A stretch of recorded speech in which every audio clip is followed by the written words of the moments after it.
এবার দীঘায় গিয়ে এত খারাপ অভিজ্ঞতা হবে সত্যি ভাবতে পারিনি। আরে আরে আমার পেছনে যে একজন ভাইরাল মামুনি, আমি তো খেয়ালই করিনি, ভিডিওতে এখন দেখলাম। তোমরা যারা চেনো অবশ্যই কিন্তু কমেন্টস করো। ঢেউটা দেখো, ঢেউটা দেখো, আরে বাস সুপার। তো চলে এসছে এইবার দীঘা, চলো দীঘার সমুদ্র দেখো, নিউ দীঘা। চিকেন পকোড়া 50 টাকা প্লেট, 10 পিসের দাম হচ্ছে 50 টাকা। তো চলো, এই যে আমি খাই, একদম গরম গরম ভেজে দিয়েছে। চিকেন পকোড়া 50 টাকা প্লেট। মাছ চিংড়ি খাবে বাবা?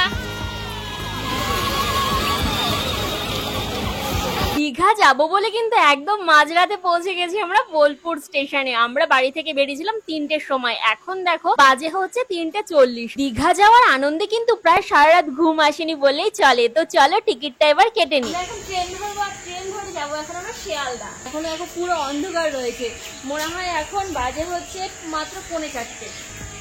ট্রেনে উঠে গেছি আর সিটও পেয়ে গেছি, আর এখন দেখো পুরো সকাল হয়ে গেছে। আমরা দুজনে গল্প করছিলাম আর পাপাই নিচ্ছিল বাইরে ঠান্ডা ঠান্ডা হাওয়ার মজা। সকালবেলা খাওয়া দাওয়া হবে না এটা তো হতেই পারে না, সকাল সকাল চলে এসেছে ঝালমুড়ি। আর পাপাই বললো মা ঝালমুড়ি খাবো। এটা কোন স্টেশন তোমরা যদি জানতে পারো অবশ্যই কমেন্টস করে জানিও। তারপর এখন ঝালমুড়ি খাওয়ার পালা।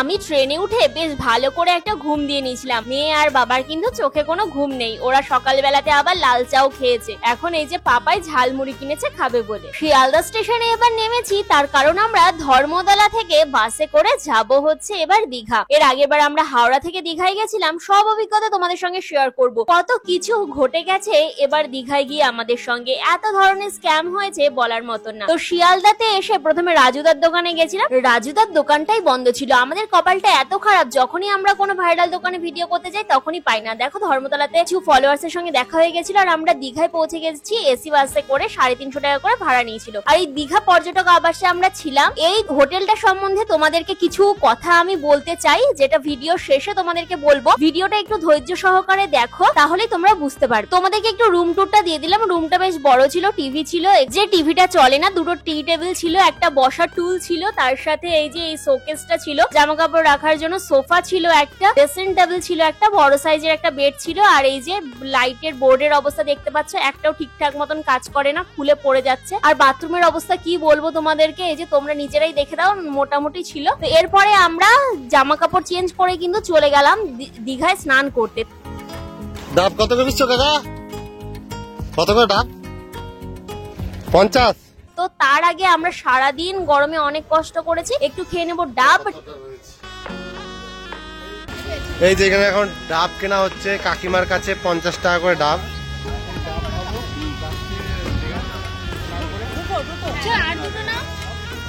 দাও আরো দাও। চলে এলাম সমুদ্রের পাড়ে জল নিয়ে খেলা করতে। পুরো 1 বছর পর এলাম সমুদ্রে। আর সত্যি কথা বলতে ওই যে আমার পেছনে তোমরা যাকে দেখতে পাচ্ছ, আমি কিন্তু তাকে আসলে এর আগে দেখতেই পাইনি। আমি এই ভিডিও এডিট করতে গিয়ে তাকে দেখতে পেলাম, তবে আমার বর এক পলক দেখতে পেয়েছিল, কিন্তু কোথায় যেন হারিয়ে গেছে, তাই আমার আর দেখা হয়ে ওঠেনি। যাই হোক, ভিডিওতেই দেখলাম শেষমেশ। দেখো সমুদ্রের লোকে একদম পুরো ভরপুর। এখন কিন্তু প্রায় বিকেল 4টে 4:30 বাজে, পুরো একদম অন্ধকার হওয়া পর্যন্ত সবাই স্নান করবে। দেখো জল অনেকটাই বেড়ে যাচ্ছে। আজকে যেহেতু বিকেল হয়ে গেছে তাই আর বেশি স্নান করব না, আজকে শর্টকাটে স্নান করে চলে যাবো। প্রথমে আমরা এখানে বসলাম, একটু পাগুলো ভিজিয়ে নিচ্ছি আর একটু ফটো মটো তুলে নেব। তার কারণ হচ্ছে ফোনটা তো রেখে আসতে হবে। ফোন রাখার জন্য কিন্তু এখানে অনেকেই বসে আছে, ওরা পয়সা দিয়ে ফোন রাখে। এছাড়া মিত্র ক্যাফের সামনেও কিন্তু ফোন রাখা যায়, 10 টাকা করে নেয়। এই যে আমরা এখন পা জলে ভিজিয়ে বসে আছি, পাপাই তো নামার জন্য ব্যস্ত, মা ওইদিকে যাবো ওইদিকে যাবো। এরপর আমরা স্নান টান করে একটু রেস্ট নিয়েই বেরিয়ে পড়েছি সন্ধ্যেবেলা সি ফুড খেতে। দীঘাতে আসবো, সন্ধ্যেবেলা মার্কেটে বেরোবো না, এটা তো হতেই পারে না। তো আমরা সন্ধ্যাবেলা বেরিয়ে পড়েছি আজকে এখানে স্ট্রিট ফুড খাবো বলে। আর জানোই সমুদ্রের ধারে মাছ খাবো, চিকেন খাবো, কি খাবো চলো দেখি। আমি মাছের দোকানগুলোতে যাই, তারপর খাওয়া দাওয়া করবো, একটু কেনাকাটা করবো, সবই দেখাবো তোমাদেরকে। এখন কোথায় যাওয়া যায় চলো। বলছি চিংড়ির কত দাম আছে? জোড়া 100, 5 পিস 100, 8 পিস 100, 50 প্লেট। এটা জোড়া 100, এটা 50 টাকা প্লেট বলছে কুচো চিংড়িটা। এটা কি মাছের চিকেন পকোড়া? আর এটা কিসের পকোড়া? মাছের ডিমের পকোড়া। চিকেন পকোড়া খাবা? আর চিকেন 60 কত? চিকেন 60 70 বলছে। চিকেন পকোড়া 50 টাকা প্লেট।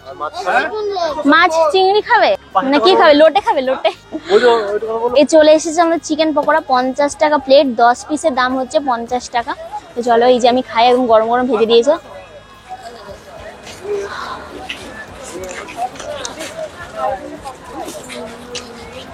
আমি মাংস দেখতে পাচ্ছি না এখন অব্দি। চিকেন পকোড়া, চিকেন দেখতে পাচ্ছি না।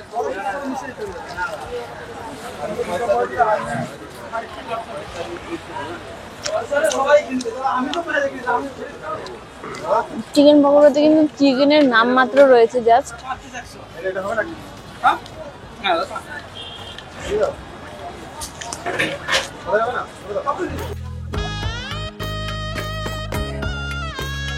আর সেম দোকান থেকে কিন্তু চিংড়িও নেওয়া হয়েছিল। চিংড়ি এখানে 8 পিস দিয়েছিল হচ্ছে 100 টাকা। সেই চিংড়িটা মানে মাঝারি সাইজের চিংড়িটা নেওয়া হয়েছিল। তো চিংড়িটা খেতে কেমন চলো সেটাও তোমাদেরকে জানাবো।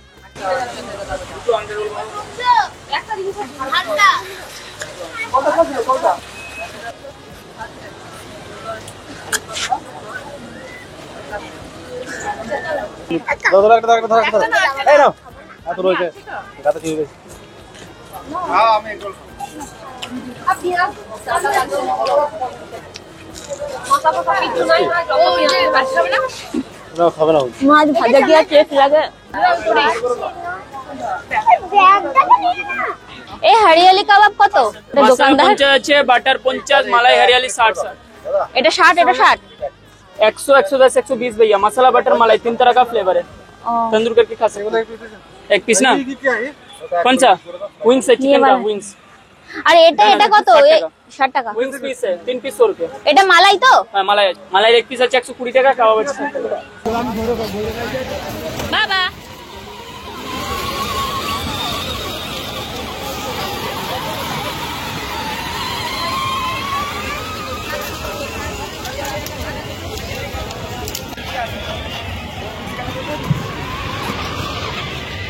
বাবা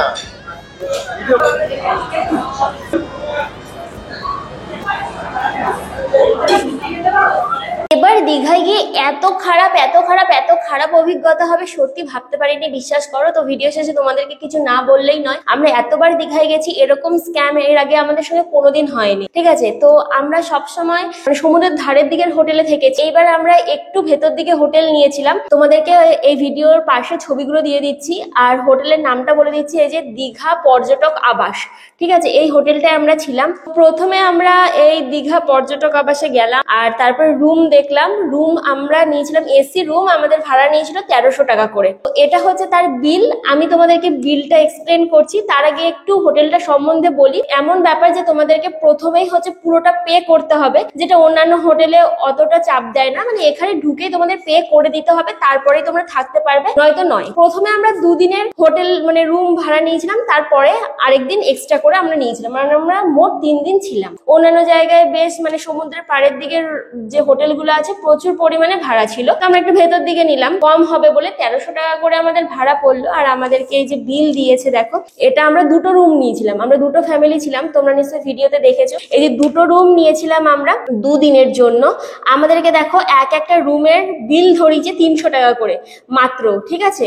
তাহলে হচ্ছে 3 4 12, মানে 2 দিনের এক একটা ফ্যামিলি 600 টাকা করে পড়েছে। আর আমাদের কাছ থেকে নিয়েছে 1300 টাকা করে। তারপরে যেমন নোংরা হোটেল, না ঝুল ঝাড়ে না কিছু, মানে প্রচুর নোংরা, মানে মুছে যাচ্ছে, রুম ক্লিন করে যাচ্ছে, তাও ভালো করে ক্লিন করছে। এরপর আমরা 2 দিনের ভাড়া পে করার পরে কিন্তু আমাদের বিল দেওয়া হয়নি। আমরা যখন বিল চাইলাম বললো যে শেষের দিন একবারে দিয়ে দেওয়া হবে। শেষের দিন যখন আমরা বেরোচ্ছি তখন আমরা বিল চাইলাম, বিল চাওয়ার পর আমাদেরকে এই বিলগুলো ধরিয়ে দেওয়া হলো। 1300 টাকা রুম ভাড়া দেওয়ার পরেও হচ্ছে 300 টাকা আমাদেরকে বিল দিল, ঠিক আছে। 300 টাকার বিল দিল আর আমাদের কাছে এসি রুমের ভাড়া নিল 1300 টাকা। তো আমি এই যে এই দীঘা দীঘা পর্যটক আবাসের মালিকের কাছে জানতে চাই যে কেন এই ধরনের স্ক্যাম হচ্ছে। যদি আপনারা দয়া করে জানান তাহলে খুব ভালো হয়, যে কেন এত টাকা বেশি ভাড়া দিয়ে আমরা থাকার পরেও আমাদেরকে রুমের ভাড়া মাত্র 300 টাকা দেখানো হলো। আমরা যখন জিজ্ঞেস করলাম আমাদেরকে অনেক কিছু বোঝালো যে জিএসটি এই সেই দিলে তোমাদের রুম ভাড়া প্রচুর পড়ে যাবে, এই পড়ে যাবে সেই পড়ে যাবে, তার জন্য নাকি 300 টাকা করে এরকম রুম ভাড়া লেখা আছে। তো আমি এই দীঘা পর্যটক আবাসে যারা যেতে চাও তাদেরকেও বলবো, সাবধান করব যে তোমরা যখন যাবে গেলে প্রথমে এই পাকা বিল নেবে, ঠিক আছে?